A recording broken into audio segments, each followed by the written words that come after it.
Halo, assalamualaikum warahmatullahi wabarakatuh. Ini adalah podcast pertama aku ya. Nah, sesuai di judul, ini adalah ceritaku dibully waktu SMP. Mungkin dari teman-teman semuanya ada yang pernah merasakan dibully. Nah, ini adalah pengalaman aku dibully ketika masa sekolah, yaitu di jenjang SMP. Buat teman-teman yang pernah merasakan yang namanya dibully, pernah lah ya merasakan betapa terpuruknya ketika dibully, menimbulkan efek trauma nggak sih? Kalau aku sih sedikit banyak itu menimbulkan trauma ya di kehidupan itu. Bener-bener ngefek banget gitu. Nah ini tuh ceritaku waktu SMP dibully. Sebenarnya itu cuma masalah sepele sih. Tapi karena apa ya? Mungkin si pembulinya ini tuh emang tipe wataknya orang itu keras gitu ya. Keras terus dia itu pengen dipuji, dia itu pengen diagung-agungkan. Mungkin seperti itu ya. Jadi nggak aku aja sih yang dibully, temen aku juga dibully. Pokoknya anak perempuan di kelas itu kayaknya itu satu persatunya itu dibully sama dia tuh, kayak bergantian gitu loh guys. Aku juga nggak ngerti sih maksudnya itu apa, tapi udahlah, aku ya diem aja. Nah ini untuk ceritaku ini ya, kasusnya itu dibully itu karena kan ceritanya itu aku tuh habis jatuh toh dari sepeda gitu. Terus ya aku tuh nggak masuk sekolah itu hampir 2 minggu lah, kan nggak ngerti kan ya, nggak ngerti situasi sekolah itu gimana, situasi di dalam kelas itu gimana, banyak yang membicarakan yang enggak gitu. Kan aku tuh habis jatuh dari sepeda, terus nggak masuk selama 2 minggu kan. Kemudian aku udah sembuh, aku tuh masuk sekolahan.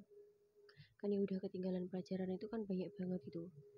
Akhirnya aku tuh masuk sekolah, terus di tangan aku sama di muka aku itu ada lukanya itu ya cukup parah tapi udah kering sih menurut aku. Dan itu ketika aku masuk sekolah, yang ngebully itu kayak ngomporin anak satu kelas gitu loh, ngomporin anak satu kelas kalau di wajah aku, di tangan aku tuh ada luka yang kayak nular gitu. Padahal itu nggak nular, cuma luka biasa. Gimana sih, luka jatuh yang kayak memar gitu loh. Terus eh, diobatin betadin jadi kan kayak merah gitu kan. Nah cuma itu, gara-gara cuma itu aku tuh dibully yang kayak nggak ditemenin satu kelas, kayak terpuruk banget. Itu kelas 2 SMP bener-bener terpuruk saat itu, udah jatuh kayak tertimpa tangga pula, yang nggak masuk selama 2 minggu ya kan. Terus tiba-tiba masuk, kayak dibicarain satu kelas gitu, kayak bener-bener kayak nggak punya teman, terpuruk sendiri. Aduh pokoknya mau nangis, kayak nggak mau sekolah gitu. Bener, ya Allah, kayak nggak mau sekolah. Sampai rumah aku tuh cerita sama bapakku sama adikku, kan ibu aku tuh kerja di luar negeri ya, jadi nggak bisa curhat sama ibu, bisa curhat sama bapak sama adik itu.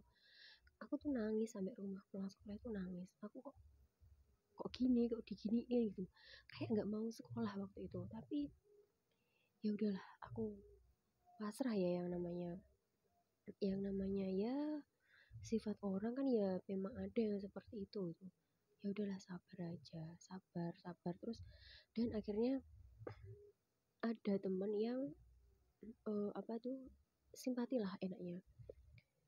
Terus lama kelamaan ya udah, tak diemin itu, akhirnya sembuh sembuh sendiri. Maksudnya anaknya itu biasa itu sama aku. Gini ya guys, ketika kita dibully, kita itu jangan jatuh mental gitu. Kita itu jangan jangan bener-bener terpuruk banget, itu jangan. Sebisa mungkin kita itu bangkit, kita itu bangkit untuk menunjukkan kita itu bisa gitu. Jangan malah kita itu kayak sedih, terpuruk banget gitu, jangan. Kita tunjukkan kepada si pembuli kita bahwa kita itu mampu, kita itu bisa gitu. Nah, seperti itu ya. Jadi kita itu buktikan kalau kita itu bisa. jangan malah kita itu lemah. Kalau kita lemah, semakin lemah, kita itu semakin ditindas gitu. Gitu ya. Jadi pesannya, kita itu nggak boleh merasa lemah di depan pembuli. Kita itu harus bangkit. Kita harus tunjukkan, ya itu bisa. Gitu. Nah, kita lanjut ya ke part 2.